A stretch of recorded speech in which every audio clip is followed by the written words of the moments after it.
Hello बच्चों, let's read the question. The question says directions in the following question. A statement of assertion is followed by a statement of reason. Mark the correct choice as option 1, both assertion and reason are true and reason is a correct explanation of assertion. Option 2, both assertion and reason are true but reason is not a correct explanation of assertion. Option 3, assertion is true but reason is false. Option 4, assertion is false but reason is true. Assertion: the respiratory pathway is considered as an amphibolic pathway rather than a catabolic one. Reason: during breakdown and synthesis of complex molecules like fatty acids and proteins, respiratory intermediates form the link of it. Assertion statement में कहा गया है कि respiratory pathway एक amphibolic pathway consider की जाती है and not a catabolic one.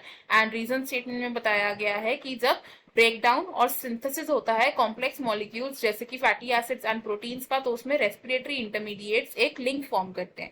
इस क्वेश्चन में हमारा की कॉन्सेप्ट होगा, की concept is respiration.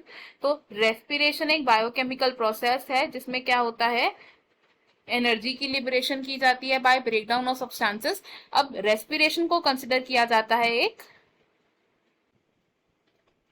Amphibolic pathway. एक एम्फीबॉलिक पाथवे वो बायोकेमिकल पाथवे होती है जिसको हम एनाबॉलिज्म और कैटाबॉलिज्म दोनों में ही इन्वॉल्व कर सकते हैं। It is included in anabolism and catabolism. Anabolism का मतलब क्या होता है कि हम सिंपलर सब्सटेंसेस को यूज करके कॉम्प्लेक्स सब्सटेंसेस की सिंथेसिस कर रहे हैं, एंड कैटाबॉलिज्म होता है हम कॉम्प्लेक्स सब्सटेंसेस का ब्रेकडाउन कर रहे हैं इनटू सिंपलर सब्सटेंसेस। अब जो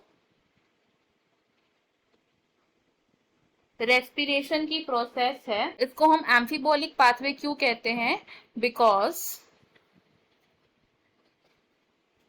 breakdown and synthesis of complex molecules के दौरान, बिकॉज ड्यूरिंग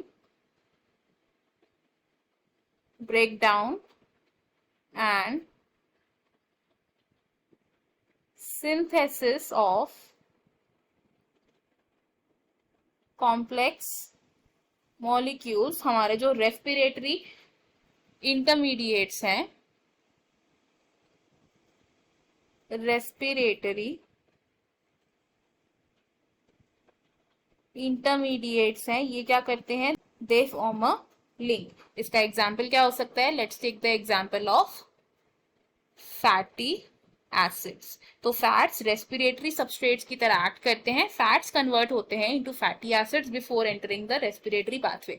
और ये जो फैटी एसिड्स है ये कन्वर्ट होंगे into acetyl coenzyme A, and ये जो एसिटाइल कोएंजाइम ए है ये एंटर करेगा into the respiratory pathway during the Krebs cycle.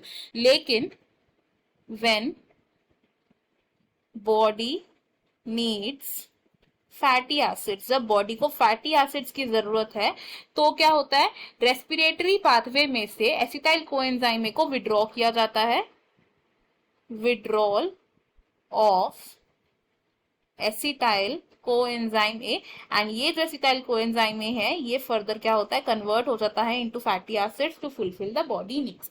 तो जो रेस्पिरेटरी इंटरमीडिएट्स हैं जैसे कि एसिटाइल कोएंजाइम ए, वो कॉम्प्लेक्स मॉलिक्यूल्स जैसे कि फैटी एसिड्स की ब्रेकडाउन एंड सिंथेसिस में हमारी हेल्प करते हैं।